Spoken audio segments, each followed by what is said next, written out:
अरे कुछ नहीं, नकली चोटी लगाकर आती है वो, मुझे सब पता है। एक दिन मैंने वॉशरूम में देखा था, इतने छोटे छोटे बाल थे उसके, और फिर जब वो क्लास में आई तो भाई साहब ये लंबी चोटी। मैं तो तभी समझ गई थी तुम लोग फालतू में ही उसके बालों की हाइप क्रिएट करती रहती हो।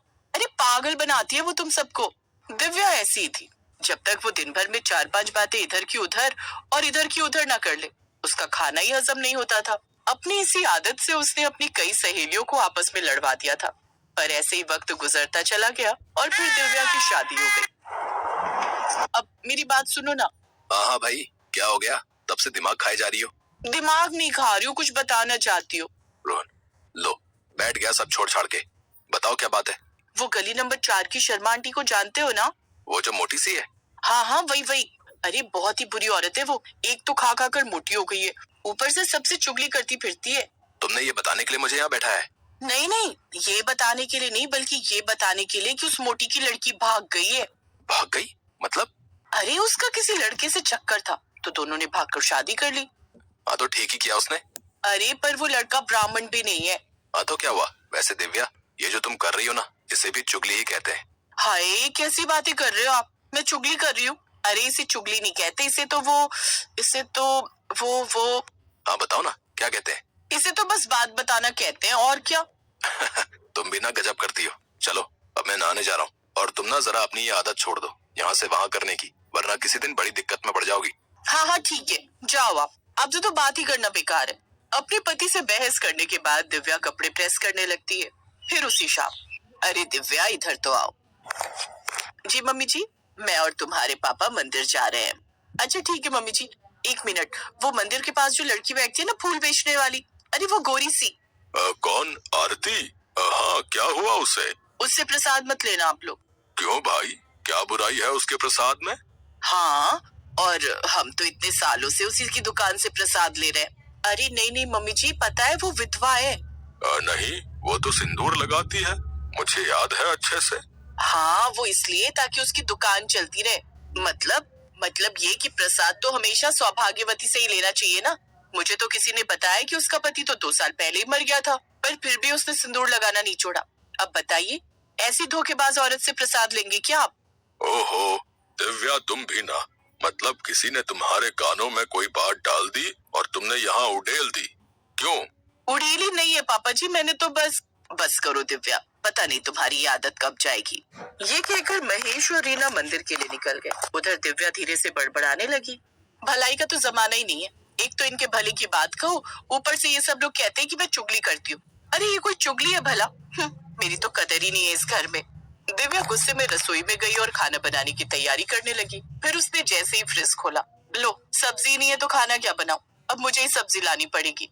झल्लाई दिव्या ने झट से झोला उठाया और घर में ताला लगाकर सब्जी मंडी की तरफ तेज कदमों से चल पड़ी। तभी वो एक आदमी से जोर से टकरा गई। टक्कर की वजह से वो दोनों ही गिर पड़े और फिर माफ करना बेटी, तुम ठीक तो हो ना? दिखता नहीं है क्या आपको अंकल? उफ, ये सारे बुढ़े एक जैसे होते हैं। एक मेरे ससुर जी ने दुनिया में सब कुछ अच्छा ही अच्छा दिखाई देता है, उन्हें उस प्रसाद वाली में कोई बुराई नहीं दिखती, और एक आप जिन्हें रास्ते में चलते लोग दिखाई नहीं देते। अरे बाप रे, इतना गुस्सा सेहत के लिए ठीक नहीं है बेटी। मेरी सेहत की चिंता आप मत करो, और जाकर अपनी आंखों का चेकअप कराओ। वो गली देख रहे हैं, वहाँ डॉक्टर गुप्ता बैठता है, उसके पास मत जाना, चाहे कहीं भी चले जाना। क्यों भाई, क्या बुराई है उसमें? अरे ढोंगी है ढोंगी। पिछले साल उसकी दुकान पर स्वास्थ्य विभाग का छापा पड़ा था, डिग्री विग्री सब फर्जी निकली थी उसकी, लेकिन यहाँ के बेवकूफ लोग फिर भी उसी के पास जाते हैं। बताओ। ठीक है, नहीं जाऊंगा उसके पास।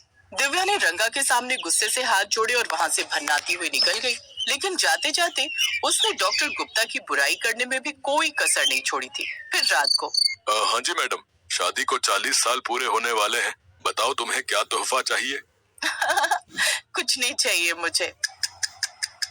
तो ठीक है, फिर हम अपनी पसंद से लेकर आएंगे तुम्हारे लिए तोहफा। अच्छा जी, ऐसा क्या खास है? खास तो है, पर अभी नहीं, 2 दिन बाद दिखाएंगे, शादी की सालगिरह वाले दिन। रसोई के बाहर बैठकर महेश और रीना एक दूसरे से बात कर रहे थे। जो रसोई में काम कर रही दिव्या सुन रही थी। फिर थोड़ी देर बाद, क्या दे रहे हो गिफ्ट में मम्मी पापा को? ओ शिट, मैं तो भूल ही गया कि उनकी एनिवर्सरी है। कल ही कोई अच्छा सा गिफ्ट लेकर आता हूँ। आप ना अपने पापा से सीखो, कितने साल हो गए उनकी शादी को, वो तब भी मम्मी जी से कितना प्यार करते हैं। मतलब तुम कहना क्या चाहती हो? अरे फर्स्ट एनिवर्सरी पर मैंने तुम्हें सोने की अंगूठी दी थी। हाँ तो इतना बड़ा गिफ्ट भी नहीं ले आए थे तुम मेरे लिए। दिव्या को ये भी नहीं पता था कि उसके ससुर उसकी सास को क्या गिफ्ट देने वाले हैं, पर वो उससे पहले ही अपने पति से भिड़ गई। लड़ाई हुई तो दिव्या गुस्सा होकर घर से बाहर पार्क में जाकर बैठ गई और वहीं बेंच पर एक पुराने से कपड़ों में एक लड़की बैठी रो रही थी, जिसे देखकर दिव्या ने अपना गुस्सा कुछ कम किया और उससे पूछा, तुम कौन हो और ऐसे रो क्यों रही हो? कुछ नहीं दीदी, बस ऐसे ही। अरे बताओ भी। दीदी मेरा नाम महिमा है और मैं गली नंबर 5 में रहती हूँ। वहाँ मेरा ससुराल है, पर मेरे ससुराल वाले बहुत खराब है। मैं दिन भर काम करती हूँ लेकिन किसी को मेरी कदर ही नहीं है। हाँ बहन, बस यही हालत मेरी भी है। अरे मेरी एक सहेली है, उसकी किस्मत पता है कितनी अच्छी है कि। दिव्या महिमा को अपनी सहेली की बात बताने लगी और महिमा भी बहुत चाव से सुनने लगी। अगले दिन वो फिर मिली।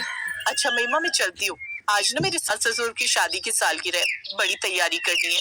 बड़े लकी हैं आपके सास ससुर, जो ने आप जैसी प्यारी बहू मिली। जाओ आप दीदी, हम कल मिलते हैं। अपनी तारीफ सुनकर दिव्या फूली नहीं समा रही थी। उधर शाम को घर पर केक कटा और फिर। लो जी रीना जी, आज मैं आपको ऐसा तोहफा देने वाला हूँ जो आपका बरसों का सपना था। ये लो। है इतना प्यारा हार, क्या ये? हाँ, पूरे 11 तोले का है। 9 लखा, यही चाहती थी ना आप?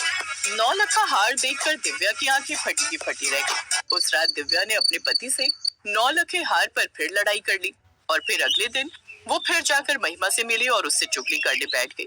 एक हफ्ते बाद जब दिव्या महिमा से मिलने आई तो महिमा उसे कहीं नहीं मिली। अपनी चुगली पार्टनर को ना देखकर वो उदास हो गई और घर आ गई। लेकिन जैसे ही वो घर पहुंची वहाँ तो कोहराम मचा हुआ था।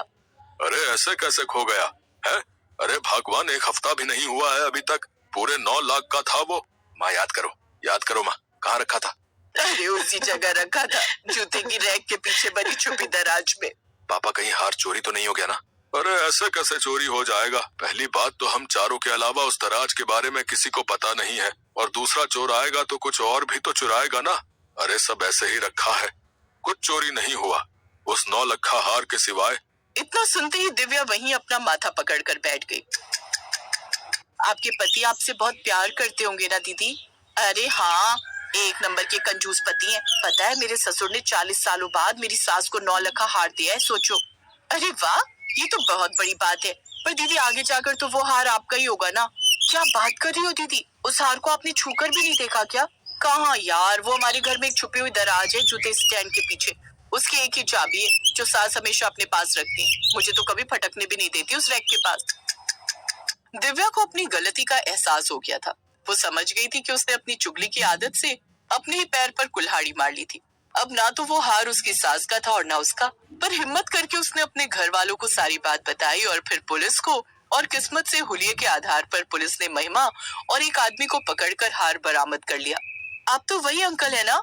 हाँ, मैं चोर हूँ, और जिस दिन तुम मुझसे टकराई थी तभी मैं समझ गया था कि तुम बहुत बेवकूफ हो, और मैंने ही महिमा को तुम्हारी दोस्त बनने को कहा था। पर हमारी किस्मत खराब निकली कि हम हार चुरा कर भाग नहीं पाए। पापा जी, मम्मी जी, रोहन, आप सब मुझे माफ कर दो। मैं आगे से किसी की चुगली नहीं करूंगी और अपनी आदत भी बदल दूंगी। पक्का ना? अगर ऐसा है तो तू ये हार पहनकर देख सकती है।